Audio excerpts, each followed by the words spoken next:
దేవుని నామమునకు మహిమ కలుగునుగాక. మీకు నా ఉదయకాలపు శుభములు తెలియజేస్తూ ఉన్నాను. మార్చి 18వ తేదీ 2026 సంవత్సరము బుధవారము. ఈరోజు వాక్యము యోహాను సువార్త 12వ అధ్యాయము 3వ వచనము. అప్పుడు మరియ మిక్కిలి విలువగల అచ్చ జటామాంసి అత్తరు ఒక సేరున్నర ఎత్తు తీసుకుని యేసు పాదములకు పూసి తన తల వెంట్రుకలతో ఆయన పాదములు తుడిచాను. ఇల్లు ఆ అత్తర వాసనతో నిండెను.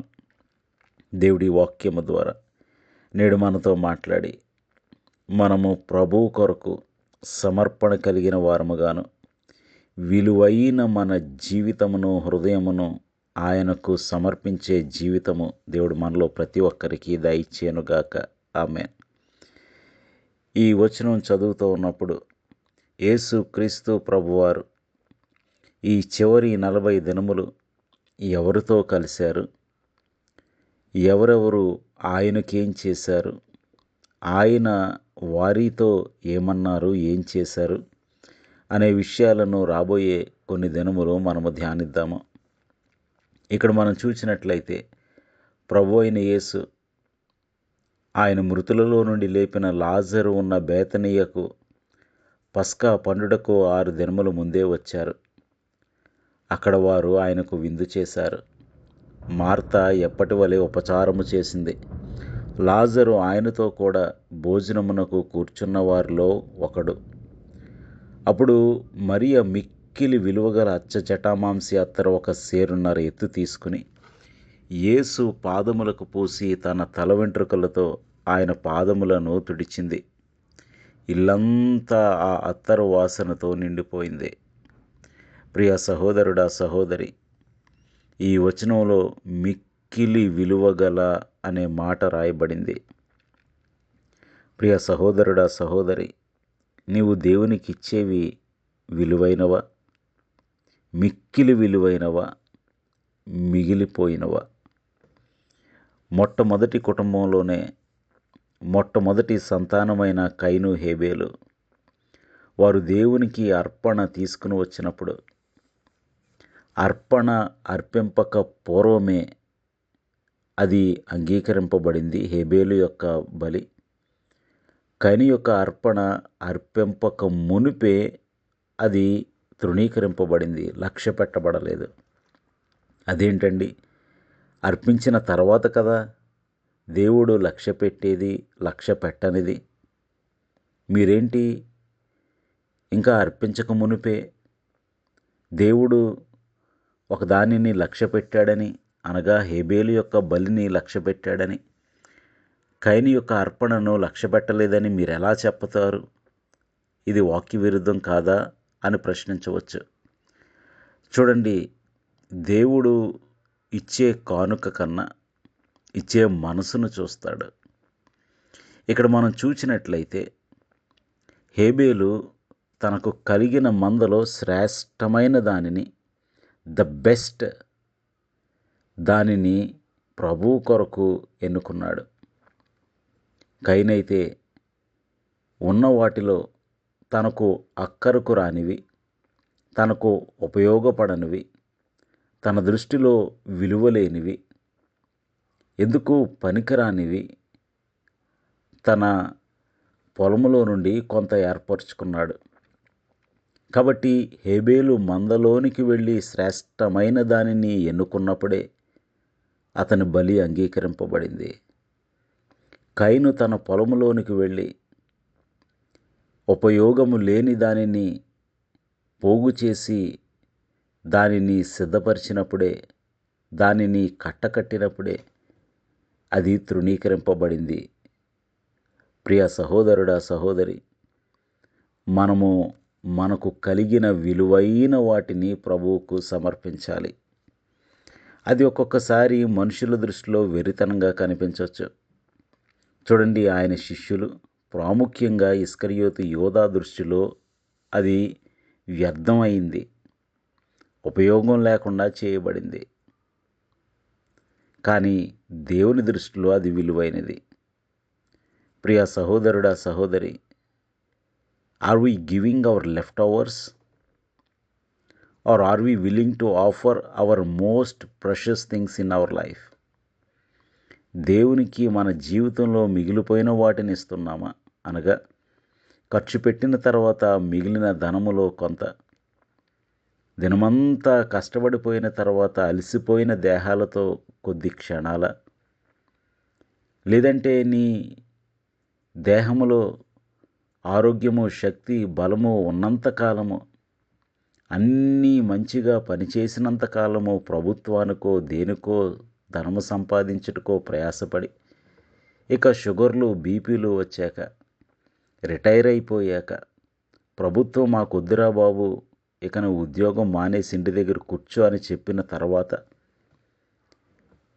ఒక్కడివే ఎక్కడికి వెళ్ళలేని పరిస్థితులు వచ్చినప్పుడు, ఒకరిపై ఆధారపడినప్పుడు, అప్పుడు దేవుని సేవ చేస్తానంటే ఏం ఉపయోగం చెప్పండి? ప్రియ సహోదరుడా, సహోదరి, ప్రభు మంచి యవన కాలములో తన దేహాన్ని నీ కొరకు నా కొరకు బలిగా అర్పించాడు. సమస్తమును విడిచిపెట్టాడు. ఆయన అమూల్యమైన రక్తం చేత మనం కడగబడ్డామని వాక్యం సెలవిస్తూ ఉంది. మరి నీకు కలిగిన వాటిలో అమూల్యమైన వాటిని, శ్రేష్టమైన వాటిని దేవునికి అప్పగిస్తూ ఉన్నావా?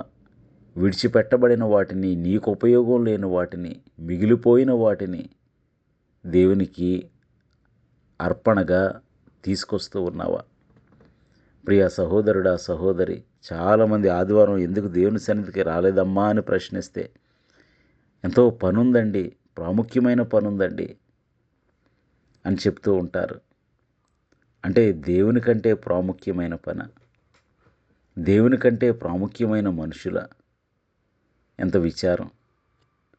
కాబట్టి ప్రియ సహోదరుడా, సహోదరి, మరియ నీకు నాకు నేర్పిస్తున్న పాఠము, మరియ మిక్కిలి విలువగల ఆ ఒక అచ్చ జట మాంస అత్తరి ఆయన పాదములకు పూసింది. మరి నీకు కలిగిన వాటిలో వేటిని ప్రభు యొద్దకు తీసుకొస్తున్నావు? దావీదంటాడు, నేను నా కష్టములోనే ప్రభు కొరకు, ఆయన మందిరము కొరకు నేను సమకూర్చాను, కష్టపడి సమకూర్చాను. నా కష్టములోనే, నాకు అవసరత ఉన్నప్పుడే, నేను ఇబ్బందిలో ఉన్నప్పుడే, నేను అంతగా ధనికుడను కానప్పుడే, రాజుగా అభిషేకింపబడక మునుపే, పూర్వమే ప్రభు మందిరము కొరకు నేను సమకూర్చడం మొదలుపెట్టాను అన్నాడు. చూడండి, సారెపతు విధవరాలు ఎంత విలువైన అర్ధ రొట్టె ముక్క ప్రభువుకి ఇచ్చింది, ఏలియాకు ఇచ్చింది. కాబట్టి ప్రియ సహోదరుడా, సహోదరి, నీవు దేవునికి ఏమిస్తున్నావు? ఏ సమయం ఇస్తున్నావు? ఎంత సమయం ఇస్తున్నావు? ప్రభువు కొరకు ఏమిస్తున్నావు? ఎటువంటిది ఇస్తున్నావు? ఎటువంటి మనసుతో ఇస్తున్నావు అనే దానిని బట్టి ప్రభువు పట్ల నీకున్న ప్రేమ తెలుస్తుంది. మరియ ప్రభువును మిక్కిలిగా ప్రేమించింది గనుక మిక్కిలి విలువైనది తీసుకుని వచ్చింది. అయితే యోధ చూడండి, ప్రభు యొద్ద నుండి తనకేం దొరుకుతుందని ఆశించాడు. మరియ ప్రభు కొరకు నేనేమివ్వగలను అని ఆలోచించింది. ఆలోచన విధానంలోనే తేడా. అదే విషయం హేబేలు, కయీను విషయాల్లో జరిగింది. హేబేలు మందలోనికి వెళ్ళినప్పుడు అతడు, నేను ఎంత శ్రేష్టమైన దానిని, నాకున్న వాటిలో ఏది శ్రేష్టమైనది అని ఆలోచించాడు. కయీను తన పొలంలోనికి వెళ్ళినప్పుడు ఏది వేస్ట్ అయిపోయేది, ఏది నాకు అక్కరలేనిది, ఏది మిగిలిపోయేది అని ఆలోచించాడు. ఆ ఆలోచనలోనే ప్రభు యొక్క స్వీకరణ లేదా ప్రభు యొక్క తృణీకరణ ఆధారపడున్నాయి. కాబట్టి ప్రియ సహోదరుడా, సహోదరి, మరియ మిక్కిలి విలువ గలది తీసుకుని వచ్చింది. మరి నువ్వు దేవునికి విలువైనిస్తున్నావా? విలువ లేనివిస్తున్నావా? దేవునికి నీవు విలువిస్తున్నావా? విలువివ్వకుండా వేరే వారికి, ధనమునకు, ఘనతనకు, పేరు ప్రఖ్యాతలకు, లోకములో సుఖభోగములకు విలువనిస్తూ ఉన్నావా? మరియ నేర్పిస్తున్న పాఠము మిక్కిలి విలువైనది. ప్రార్థన చేసుకుందాం. సర్వోన్నతుడును సర్వశక్తివంతుడైన మా ప్రియ పరలోకపు తండ్రి, జీవం గల దేవ, మా జీవితాల్లో మరొక రోజును మాకు దయచేసి మరియ మిక్కిలి విలువగల అచ్చ జటామాంసి అత్తరు తీసుకుని వచ్చిందని ప్రభువా మాకు తెలియజేశారు. అవును ప్రభువా, మనుషుల దృష్టిలో అది వెరితనంగా కనిపించవచ్చు, కానీ నీ దృష్టిలో అది విలువైనది. మరియ మిక్కిలి ప్రేమించింది గనక మిక్కిలి విలువైనది తీసుకుని వచ్చింది. ప్రభువా, మందలోనికి పరుగుడు వెళ్ళినప్పుడే ఆదికాండం 18వ అధ్యాయంలో అబ్రహామైన ఆదికాండంలో మొట్టమొదటి కుటుంబంలో హేబేలైన వారి మందలో శ్రేష్టమైనది తీసుకొచ్చి నీకు అప్పగించారు.